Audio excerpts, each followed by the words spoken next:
pero picosos.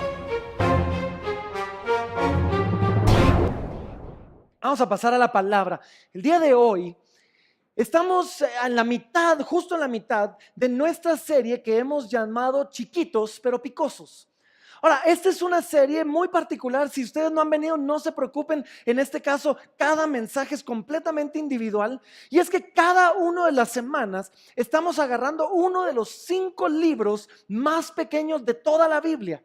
La Biblia tiene 5 libros que tienen un solo capítulo. Son el libro de Abdías, el libro de Filemón, segunda de Juan, tercera de Juan y Judas. Y cada uno de estos libros tiene un solo capítulo, y la idea de esta serie es que vamos a agarrar un libro por semana y en esa semana vamos a meternos, vamos a estudiarlo y vamos a sacarle el jugo. Y miren, esto es lo que pasa.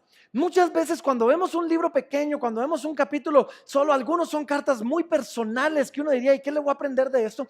Tendemos a leerlos muy rápido y a pasarlos de largo. Y durante esta serie queremos nosotros pues meternos y estudiar lo que la Biblia dice y descubrir que estos libros podrán ser chiquitos, pero son picosos. Podrán ser chiquitos, pero son muy buenos, y hay tanto, pero tanto que Dios nos quiere y nos ha estado enseñando a través de ellos que no podemos pasarlos por alto. Ahora, no solo quiero que veamos lo que la Biblia nos enseña en estos, sino que quiero que nosotros a través del estudio de estos libros podamos aprender cómo estudiar la Biblia, cómo sacarle el jugo, cómo poder, aún en medio de estos libros, algunos un poquito más complicados que otros, hay tanto que ver. Así que eso es lo que estamos haciendo hasta ahora. No lo estamos viendo en este orden. Hasta ahora comenzamos nosotros con el libro de Filemón. Y vimos cómo esta es una carta muy personal, pero básicamente nos enseña que el evangelio no solo puede, sino debe redefinir todas nuestras relaciones. Vimos cómo en el evangelio aquel que es rico, aquel que está en alto, sí, es humillado y es recordado que él necesita de un salvador, que su riqueza no lo es todo. Y aquel que está abajo es levantado y es dignificado en la muerte de Jesucristo. Y en la cruz vimos nosotros, todos estamos igual. Todos somos igualmente pecadores y todos somos igualmente rescatados. Y esa nueva identidad que encontramos redefine nuestras relaciones, ya no viéndonos como ricos o pobres, como judíos o griegos. Ahora nos vemos como hermanos en Cristo. Eso vimos en Filemón. Ahora, la semana pasada vimos el más complicado de todos y el más difícil, y el que pensé que no lo íbamos a lograr ver en una semana. Vimos el libro de Judas. Ahora, Judas tenía un montón de pequeños temas en los que nos podíamos perder, pero básicamente lo que estábamos viendo ahí es esto: el pecado y el juicio van de la mano. Aún hay gente que se mete en la iglesia y trae división, pero saben, en medio de todo eso vimos nosotros una gran promesa que decía que Dios puede guardarnos a ti y a mí sin mancha y sin caída delante de Él. Así que eso es lo que vamos hasta ahorita. El día de hoy vamos a ver el libro de Abdías. Abdías es el único libro de estos chiquitos pero picosos del Antiguo Testamento, y lo vamos a leer todo. Y es un libro que trata con un pueblo llamado Edom, y vamos a ver su pecado en contra del pueblo de Dios y el juicio de Dios en contra de este pueblo. Ahora, este es un libro duro, y desde ya les advierto, vamos a ver 4 juicios muy particulares y muy específicos que Dios derrama sobre Edom por su pecado contra Israel. Pero antes de entrar al libro, necesito que tomemos un tiempito para hablar un poquito acerca del juicio de Dios. Y es que el juicio de Dios es algo que ya no hablamos. Y en la mayoría de iglesias ya no se habla. Quizás se hablaba antes, y quizás se hablaba de una manera condenadora y legalista, y por eso dejamos de hacerlo. Quizás no lo hablamos porque hemos venido huyendo del legalismo y entonces esto se puede usar para esto. Quizás no lo hablamos porque, seamos honestos, el juicio de Dios no es un mensaje popular. Sí, no nos va a hacer la iglesia más popular ni la iglesia más grande hablando del juicio de Dios. O quizás no lo hablamos porque nos da miedo ver a Dios de esa manera, como un Dios que juzga, como un Dios que castiga el pecado. Pero necesitamos entender que Dios es un Dios justo. Y en su justicia el pecado debe ser juzgado y debe ser castigado.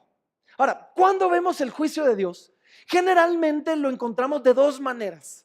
Y encontramos el juicio de Dios de dos formas muy particulares. Primero es lo que yo llamo el juicio activo de Dios y el segundo es lo que llamo un juicio pasivo de Dios. Ahora, el juicio activo y el juicio pasivo son diferentes en este sentido. El juicio activo es lo que vamos a ver en el libro de Abdías, ¿sí? Es un juicio donde hay una destrucción y donde hay una consecuencia evidente por el pecado. Alguien peca y Dios dice, voy a hacer esto y trae destrucción, trae plaga, levanta ejércitos, levanta naciones. Y vemos el juicio de Dios claramente sobre una persona, sobre una nación, sobre una ciudad. Ahora, la parte mala del juicio activo es que es dura, ¿sí? Vemos un juicio que trae destrucción rápida, evidente, ¿sí? Pero por el otro lado, hay una parte buena del juicio activo de Dios. Y es que es obvia, es evidente, es notoria. Y entonces generalmente cuando Dios derrama un juicio así activo, un juicio notorio, la gente cae de rodillas y clama a Dios y se arrepiente. Y Dios siempre en su misericordia va a responder con amor, con misericordia, con perdón cuando alguien se arrepiente. Ahora, el juicio pasivo es diferente y es mucho más complicado. El juicio pasivo honestamente es uno que me da miedo a mí. Porque el juicio pasivo, y lo vemos descrito en Romanos 1, lo vemos descrito en Ezequiel, básicamente dice que cuando alguien está en pecado, que cuando alguien está rebelándose contra Dios, que quizás le está diciendo a Dios, yo no quiero nada de ti, entonces la palabra nos enseña en Romanos y dice que Dios los entrega a su pecado. Y básicamente lo que les dice es, ¿querés vivir sin mí? Dale. Vive sin mí y te va a ir tan bien que ese pecado va a parecer que no tiene consecuencias, que vas a vivir en él y quizás vas a prosperar en ese pecado o quizás te vas a perder tanto en ese pecado que simplemente, o si te va tan bien, pues nunca vas a ver la necesidad de arrepentirte y vas a morir y vas a ser juzgado en pecado, ya sin la oportunidad de arrepentimiento. O quizás se te va a entregar donde ese pecado se va a volver entonces el Señor de tu vida y te va a consumir, ¿sí? Ahora, la parte bonita de este tipo de juicio es que no es tan evidente, no hay una consecuencia aparentemente inmediata o tan dura. La parte difícil es que por lo mismo que no es evidente, muchas veces no va acompañado del arrepentimiento.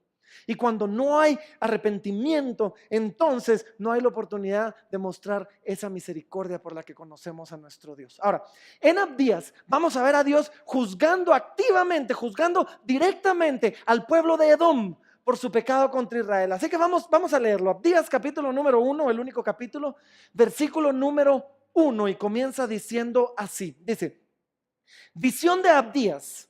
Jehová el Señor ha dicho así en cuanto a Edom.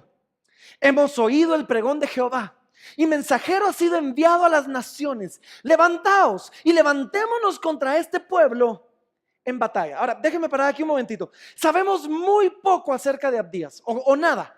En la Biblia hay 11 personas llamadas Abdías. No tenemos ninguna razón para creer que este Abdías es alguno de esos 11. No sabemos quién era, no sabemos su línea genealógica, no sabemos ni siquiera si era judío. Simplemente sabemos que Dios lo levanta con esta profecía en contra de Edom. Lo que sí sabemos es que era una profecía que fue entregada después de la destrucción de Jerusalén en el año 586 antes de Cristo. En ese momento, alrededor de ese tiempo es que esta profecía es entregada. Ahora, todo este libro se trata del juicio de Dios contra Edom. Ahora, déjenme contarles sobre Edom.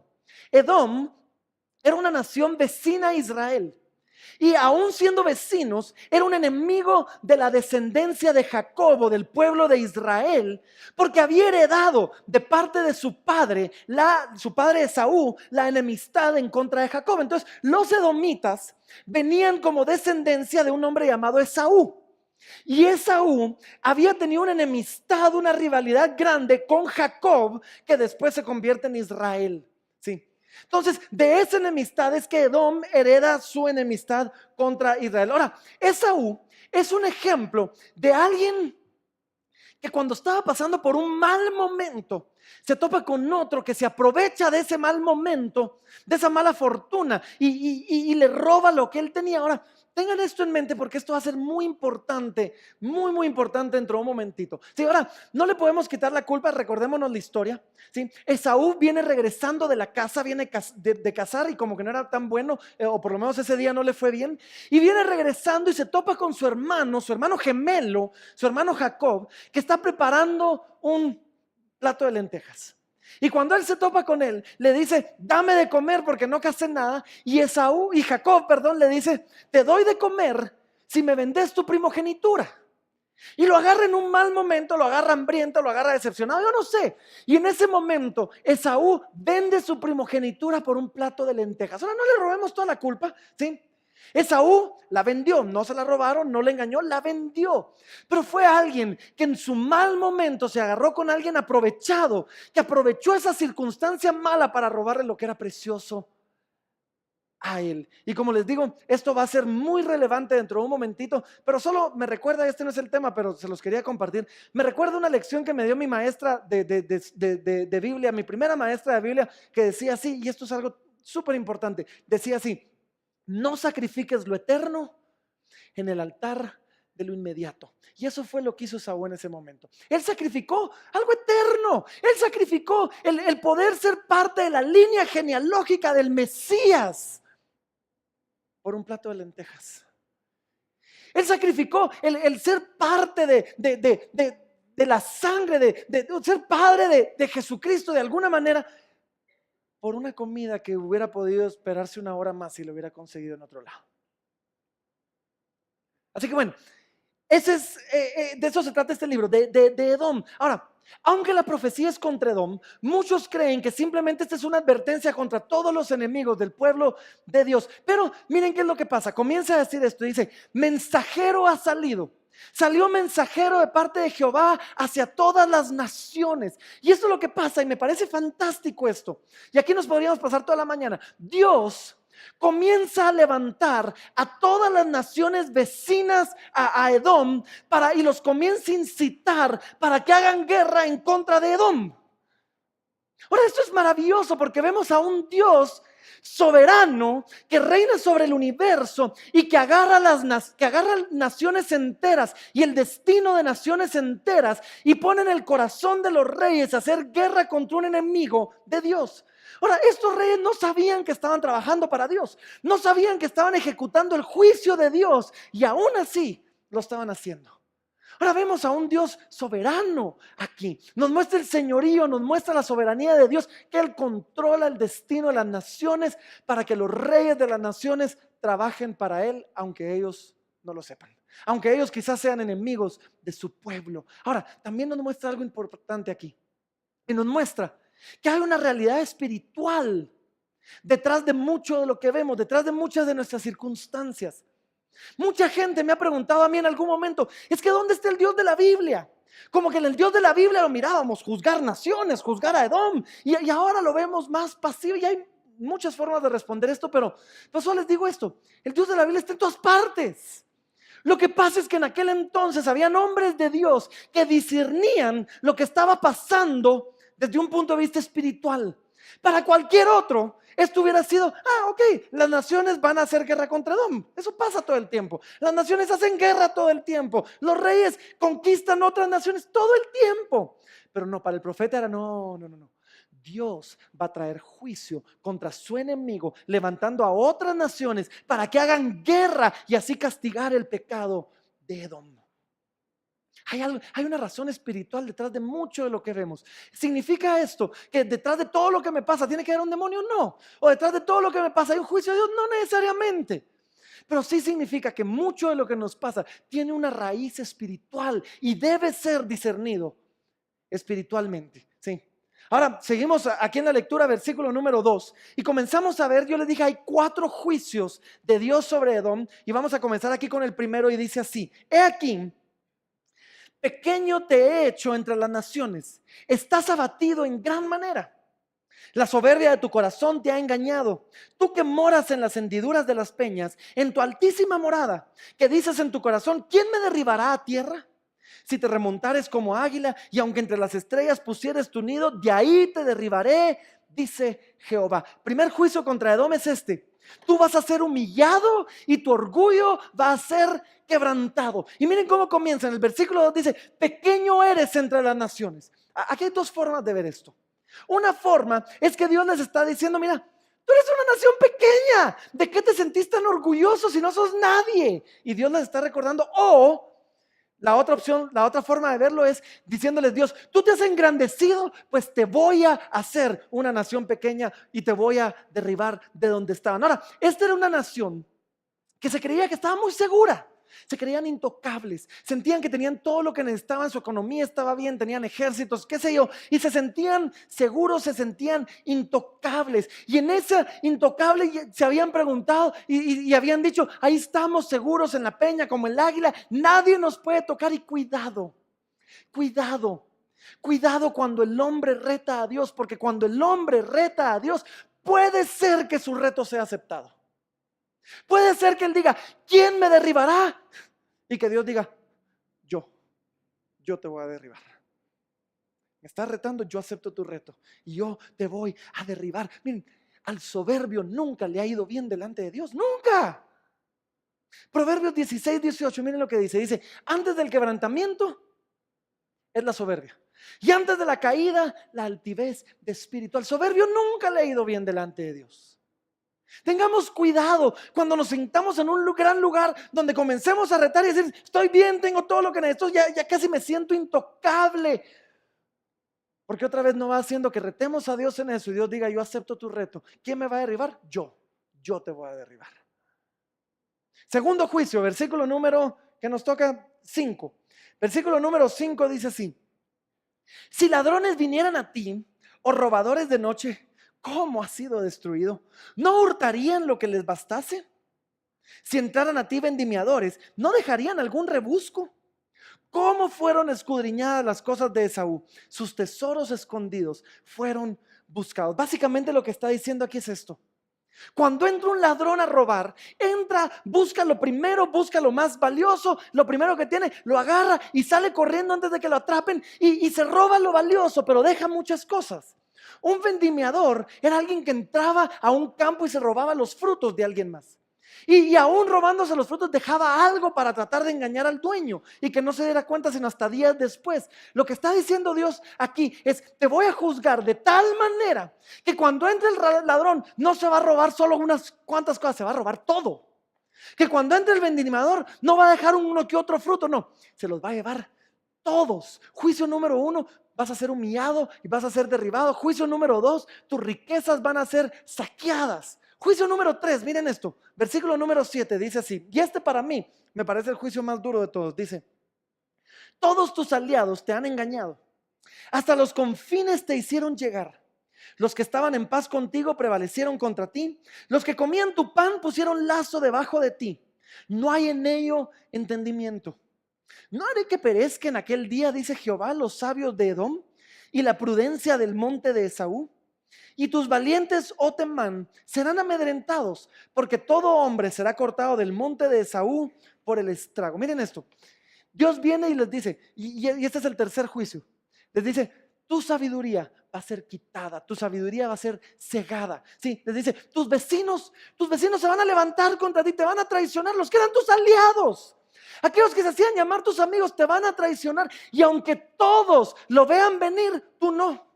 Y por eso dice, no hay ningún entendimiento. ¿Cómo no lo vimos venir? ¿Cómo no anticipamos esto? No, porque tu sabiduría fue quitada, porque Dios va a matar, decía aquí, porque no, dice, no haré que perezcan en aquel día los sabios de Edom. Ahora, ¿por qué les digo que este es un juicio duro? Bien, puede venir destrucción sobre una nación, puede venir pobreza sobre una nación, pero si Dios deja sabiduría en esa nación puede ser reconstruida. Puede venir destrucción, pero si Dios deja a los sabios, Dios levanta a hombres sabios que de la destrucción hacen algo y levantan naciones enteras de las ruinas. Pero Dios dice aquí, no, te voy a destruir y te voy a quitar a los sabios. No va a haber quien reconstruya esta nación porque no va a haber sabiduría en ella. Mira, hay una razón por la que Salomón dijo que era mejor buscar sabiduría que cualquier oro preciado, que cualquier tesoro. Pero Dios dice aquí, no, te voy a destruir, te voy a humillar. Después tus riquezas van a ser quitadas y después la sabiduría va a morir en esa nación. Es un juicio bien duro, ¿o no? ¿Por qué? ¿Por qué Dios está juzgando a Edom de esa manera? Versículo número 10 comienza a darnos la respuesta. Antes de ver el cuarto juicio de Dios, vemos nosotros la respuesta de por qué está siendo juzgado. Y esta es una respuesta que quiero que le pongamos atención. Dice así: por la injuria, por la violencia a tu hermano Jacob, te cubrirá vergüenza y serás cortado para siempre. El día que estando tú delante, llevaban extraños cautivos su ejército, y extraños entraban por sus puertas y echaban suertes sobre Jerusalén. Tú también eras como uno de ellos. Pues no debiste tú haber estado mirando en el día de tu hermano, en el día de su infortunio. No debiste haberte alegrado de los hijos de Judá en el día en que se perdieron, ni debiste haberte jactado en el día de la angustia. No debiste haber entrado por la puerta de mi pueblo en el día de su quebrantamiento. No debiste haber mirado su mal en el día de su quebranto, ni haber echado mano de sus bienes en el día de su calamidad. Tampoco debiste haberte parado en las encrucijadas para matar a los que de ellos escapasen, ni debiste haber entregado a los que quedaban en el día de la angustia. Vamos despacio en esto. Básicamente comienza diciendo, el juicio en general es por la violencia, por la injuria, por la maldad que hiciste en contra de Jacob, mi pueblo, el pueblo de Israel. Y esa violencia se traduce de varias formas. Primero dice, lideraste ejércitos, estando tú delante, llegaron ejércitos y echaron suerte sobre Jerusalén. Él había liderado ejércitos en contra del pueblo de Dios. Había levantado gente en batalla para que atacaran al pueblo de Dios. Y después dice, y te alegraste en el día malo de tu hermano. Y esto, quiero parar aquí, porque esto es muy importante para nosotros hoy y creo que nos da muchas lecciones. Alegrarnos del mal de otro, aun cuando sea nuestro enemigo, no es bueno. No es agradable delante de los ojos de Dios. Miren esto, Proverbios 24. Proverbios 24 es tremendo en lo que nos dice. Nos dice en el versículo 17, dice, cuando cohiere tu enemigo, no está hablando de un amigo, está hablando de tu enemigo.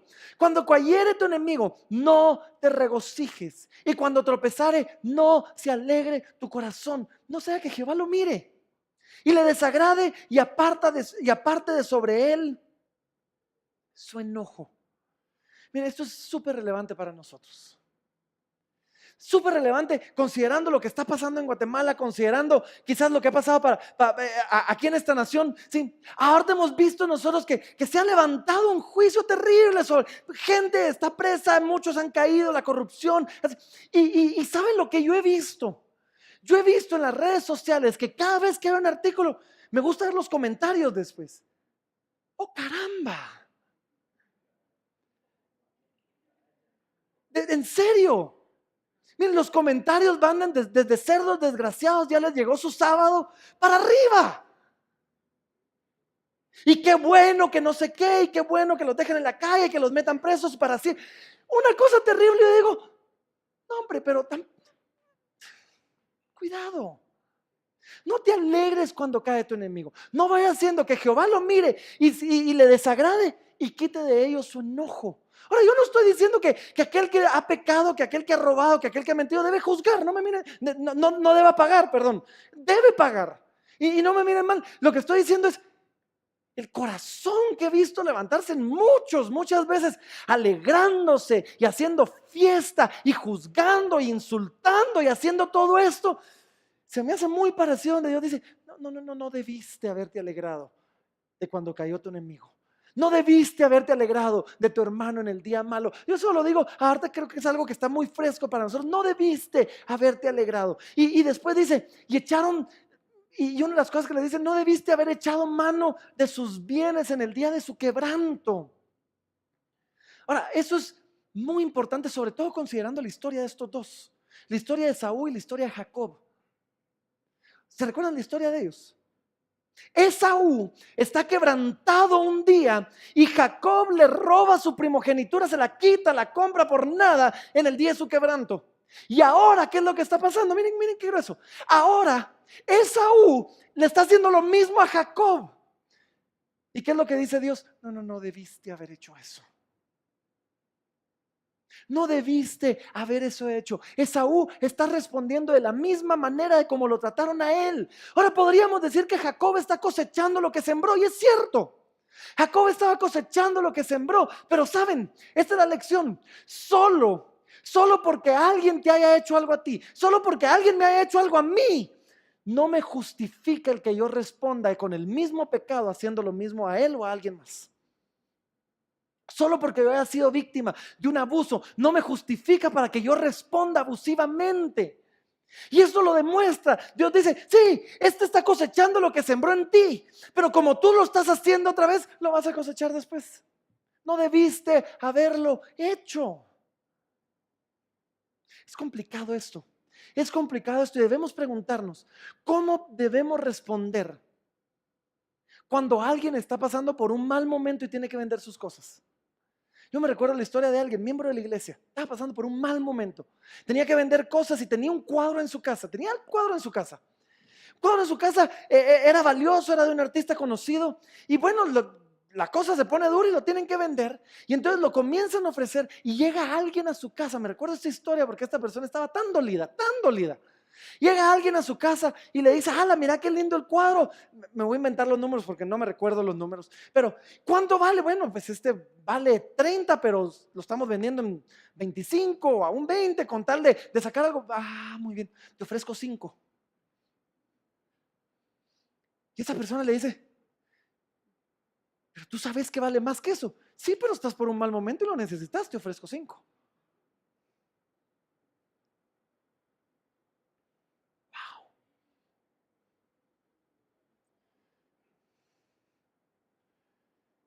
No debiste haberte aprovechado, no debiste haberle hecho eso a tu hermano en el día de su quebranto, dice. Miren, si alguien está pasando por una situación así y nosotros nos toca estar ahí alrededor, no nos aprovechemos. Si alguien tiene que vender porque está pasando por un mal momento, ¿saben? Bendigámoslo comprándole al precio justo. Porque quizás necesita venderlo y quizás va a estar agradecido de que le hayamos comprado aún más barato de lo que realmente hubiera valido, pero comprémoslo al precio justo. No nos aprovechemos de nuestro hermano en el día de su quebranto. Yo me imagino a Esaú oyendo esto y quizás confundido diciendo, pues Señor, esto fue lo que él hizo. Esto fue lo que él me hizo a mí. Sí, pero no estuvo correcto. Y solo porque él lo hizo no te justifica que tú lo hagas de regreso. No debiste, dice la palabra. Y después dice, y aquellos que escaparon, te aseguraste que no escapara nadie. Ahora miren, ¿qué hacemos? ¿Qué debemos hacer cuando vemos a nuestro prójimo, a nuestro enemigo, caer? ¿Saben qué debemos hacer? En lugar de juzgarlo o rematarlo con críticas, debemos examinar nuestro propio corazón. Hay un par de pastores que ejemplificaron esto de una manera fantástica. Uno de ellos, pastor famoso, ministerio a nivel mundial, ¿sí? Puedo mencionar nombres porque fue una noticia pública, ¿sí? En febrero del 2010, Benny Hinn anuncia que regresando de una cruzada, su esposa se encuentra con que su esposa se había divorciado de él. Con que su esposa había puesto una demanda de divorcio y él sale haciendo la aclaración pública diciendo, pues no lo vi venir y no sabemos qué pasó. Gracias a Dios se reconciliaron un par de años después y están juntos otra vez. Pero lo que me impresiona es que eso fue en febrero del 2010. En marzo del 2010, John Piper, que es otro pastor al que respetamos muchísimo, se para delante de su congregación y dice, a la luz de todo lo que ha pasado, a la luz de la noticia que acabamos de escuchar, he decidido pedirle a los ancianos de la iglesia que me den un sabático de 8 meses para examinar mi propio corazón, para examinar mi matrimonio, para asegurarme que mi matrimonio esté en el lugar donde debe estar y que esto no nos vaya a pasar. Y toma 8 meses de vacaciones, no porque estuviera mal, solo para examinar su propio corazón y asegurarse que eso no le fuera a pasar a él. ¡Wow! Ahora, estos son pastores de corrientes doctrinales no solo distintas, opuestas. Y fácil si hubiera podido parar él y decir, por andar predicando babosadas, es que le pasó esto, ¿no? O qué sé yo. Pero saben, en lugar de hacer eso, en lugar de juzgar, en lugar de criticar, en lugar de rematarlo, se para y dice, necesito examinar mi corazón porque reconozco que hay algo de orgullo ahí. Y reconozco que a veces el orgullo se toma la mejor parte de mí y quiero asegurarme que mi esposa y yo estemos bien los siguientes años que nos quedan de vida. ¿Saben qué hacemos? No nos levantamos con voz de juicio y pónganme atención, hay una gran diferencia entre un clamor por justicia y uno por condenación o venganza. Hay una gran diferencia. Hay una gran diferencia cuando yo me levanto clamando, Señor, haz justicia en esta nación, a que yo me levante diciendo, Señor, castiga al desgraciado. O sea, hay una gran diferencia, de verdad. Ahora, una es correcta, yo debo clamar por justicia. La otra, cuando ya condeno yo a aquel que la ley no ha condenado todavía, ya me estoy poniendo en un lugar que no me corresponde y un lugar bien complicado. Solo miren esto, miren esto. Romanos capítulo número 2, versículo número 1, miren lo que dice la palabra. Dice así, por lo cual dice, eres inexcusable. Quien quiera que seas tú que juzgas, pues en lo que juzgas a otro te condenas a ti mismo, porque tú que juzgas haces lo mismo. Ya que esto está fresco en Guatemala, déjenme seguirle dando al tema. Sí, déjenme seguirle dando al tema. Ahorita tenemos el tema de la línea, tenemos la defraudación aduanera, tenemos todo, y todo eso es terrible. Y necesitamos justicia. Pero ¿cuántos no se han parado en un lugar de superioridad moral a juzgar a otros, habiendo venido de la tienda diciendo, no se preocupe, no me dé factura? Ahora sí, no defraudé 1,000 millones al fisco, defraudé 10 quetzales. Pero espero yo que no nos juzguen con la misma dureza con la que juzgamos al otro cuando yo estoy haciendo lo mismo. Quizás nunca te va a perseguir la CICIG, nunca te va a perseguir el MP. ¿Por qué? Porque la última vez que importaste algo, lo que defraudaste fueron 500 quetzales. Y nadie va a perseguir eso. Pero saben, hay un pasaje bíblico muy importante, dice así. Dice que la medida con la que juzgo, con la misma medida me van a juzgar, solo que es una medida buena, apretada, remecida, rebosante, se dará en nuestro regazo. Y esto no tiene nada que ver con la ofrenda. Esto tiene que ver con el juicio. Y dice, porque con la misma vara con la que mides, se te volverá a medir. Cuando mi enemigo cae, no me debo alegrar. Cuando mi enemigo cae, no me debo parar ahí clamando venganza. No, debo clamar justicia. Cuando mi enemigo cae, no debo aprovecharme de terminar de rematarlo, quitándole todos sus bienes por nada. Eso es lo que Dios está reclamando. Dice, sí, Él te lo hizo a ti, pero tú no debías haberle hecho lo mismo. Yo te levanté a ti para juzgarlo a Él, pero ahora tengo que levantar a otros para juzgarte a ti, porque tú también pecaste en el proceso. Qué duro esto, ¿no? Y aquí viene el cuarto juicio de Dios para ellos. Abdías capítulo 1, versículo número 15 dice, porque cercano está el día de Jehová sobre todas las naciones. Como tú hiciste, se hará contigo. Tu recompensa volverá a tu cabeza.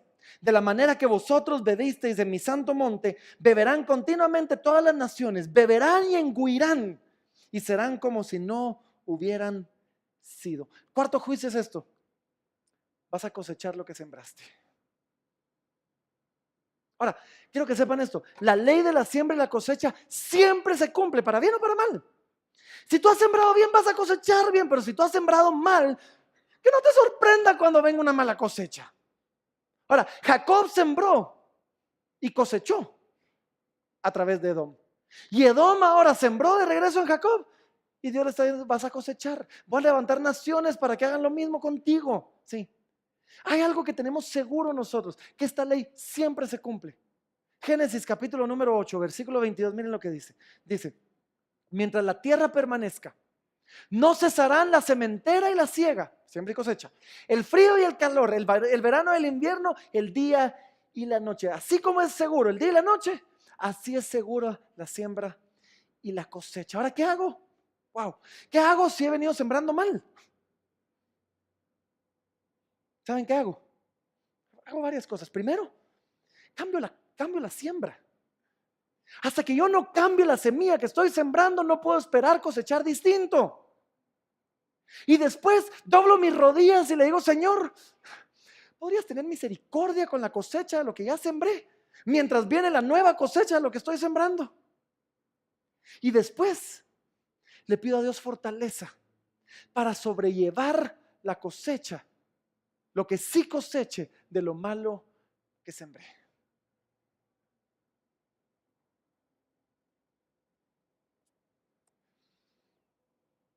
Versículo 17, y me encanta cómo termina este libro. Ya con eso vamos terminando.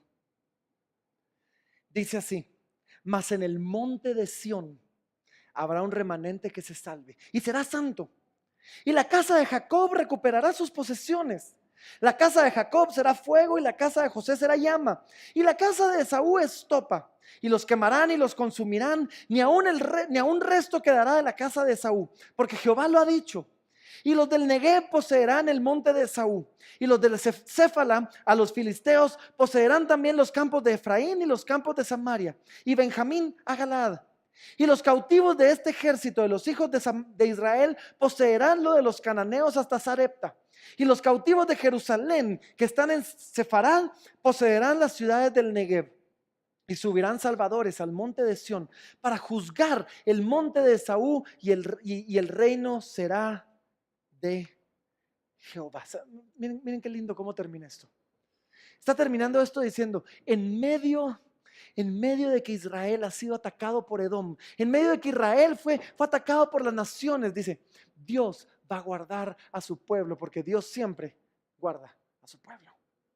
Y después dice: y va a haber restauración. Va a haber restauración, inclusive para los que fueron llevados cautivos va a haber restauración. Y saben, termina diciendo: y subirán salvadores. Esto es una forma de venir. Van a venir jueces, van a venir líderes, van a venir buenos líderes, buenas personas que traigan libertad al pueblo. Pero miren cómo termina, porque me encanta eso. Porque en medio de eso el versículo 17 dice: mas en el monte de Sión habrá un remanente. ¿Sí? Va a haber esperanza para aquellos que están en el monte de Sión. Saben, algunos comentaristas, algunos teólogos le llaman al monte de Sión el monte del Evangelio. Así le llaman algunos. Y le llaman el monte del Evangelio porque el llamado a este monte es un llamado al arrepentimiento. El llamado a este monte es un llamado a la restauración. Le llaman el monte del Evangelio porque el llamado a este monte es un llamado no solo para Israel, no solo para Jacob. Es un llamado para cualquier pueblo, cualquier nación que se acerque buscando ser aceptado. En Isaías nos lo describe así. Isaías capítulo 2, versículo 3 dice: y vendrán muchos pueblos, no solo Israel, vendrán muchos pueblos. Y dirán: venid y subamos al monte de Jehová, al monte de Sión, a la casa del Dios de Jacob, y nos enseñarán sus caminos. Y caminaremos por sus sendas, porque de Sión saldrá la ley y de Jerusalén la palabra de Jehová. Este libro termina con una promesa fantástica y dice: aquellos que se acerquen al monte de Sión van a encontrar restauración. Yo creo que hay dos formas de leer este libro. Solo dos formas de leer este libro. Podemos leer este libro diciendo: híjolas, yo soy Edom, yo soy Esaú, yo soy el opresor, yo soy el pecador, yo soy el que juzgué, el que me alegré, el que oprimí, el que abusé.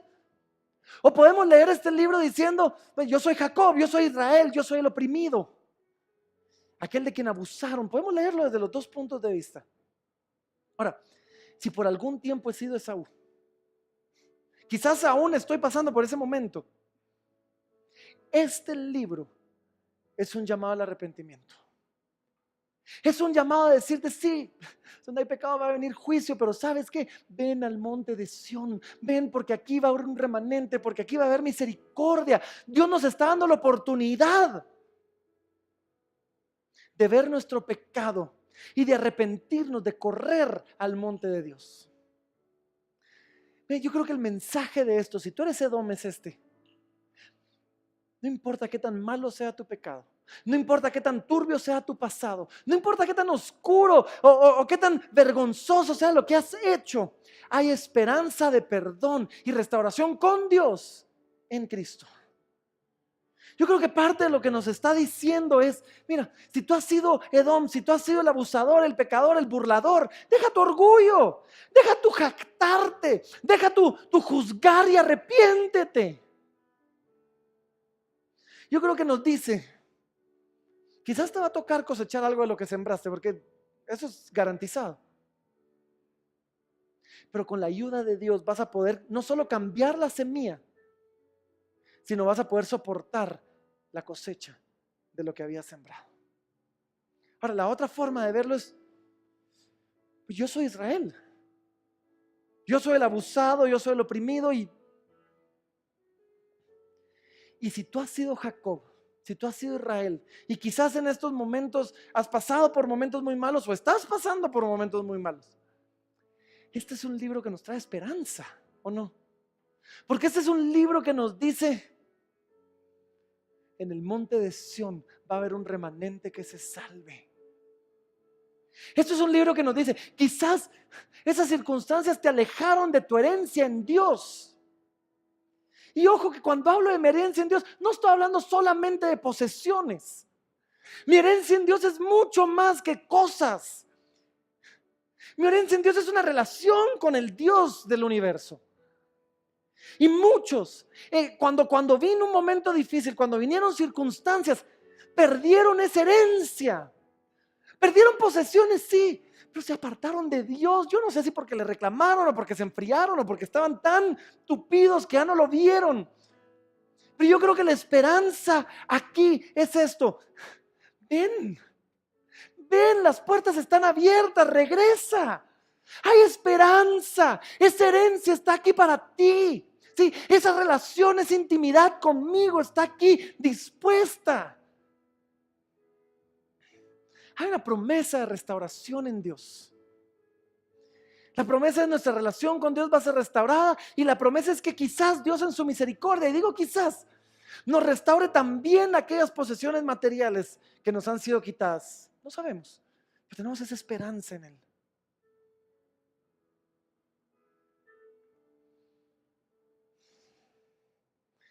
Conforme yo estaba estudiando este libro, me convencí que tanto más era yo como Edom y no tanto como Israel.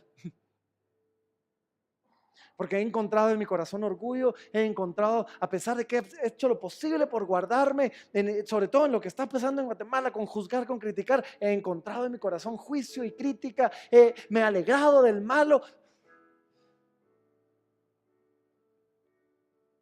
Y creo yo que el llamado para nosotros es este, y es, ven.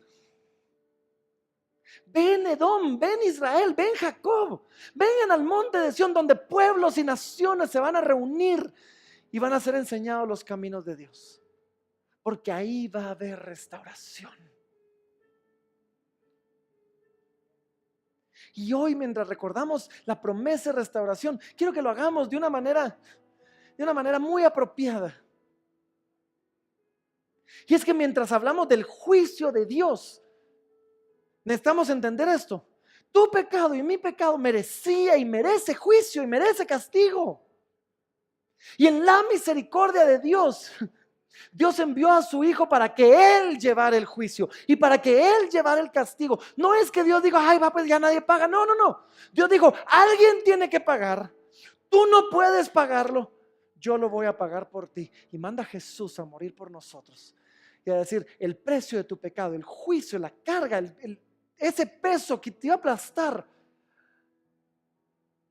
voy a enviar a mi Hijo para que lo aplaste a Él, para que le cueste la vida a Él, para que tú tengas la esperanza de volver al monte de Sión.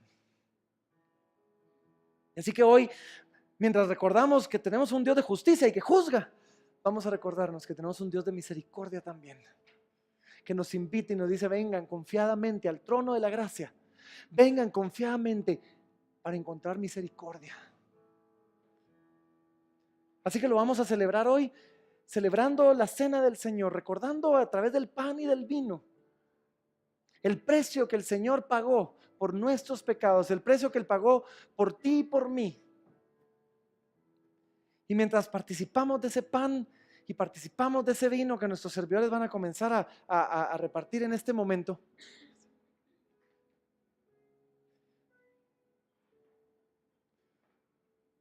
vamos a recordar que el cuerpo que debió haber sido quebrado era el mío. Y que la sangre que debió haber sido derramada era la mía. Y vamos a recordar que servimos a un Dios que es tanto un Dios de justicia. Y que dijo el precio debe ser pagado, como un Dios de misericordia que dijo, y yo lo voy a pagar.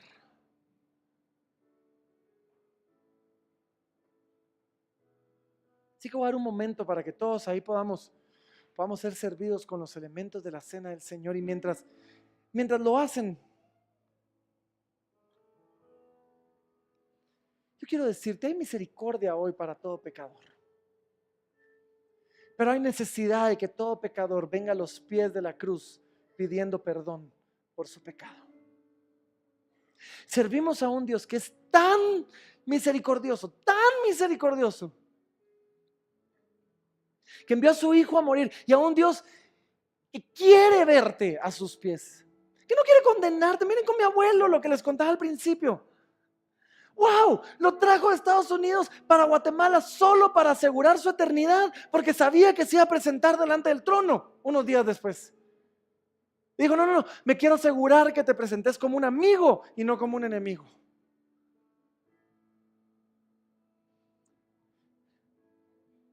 Servimos a un Dios de amor y de misericordia que te dice, sí has pecado y sí sos digno de juicio. Ven a mí y vas a experimentar mi perdón. No que ese juicio deje de ser, sino que ese juicio caiga sobre otro. Porque en mi misericordia yo así lo dispuse.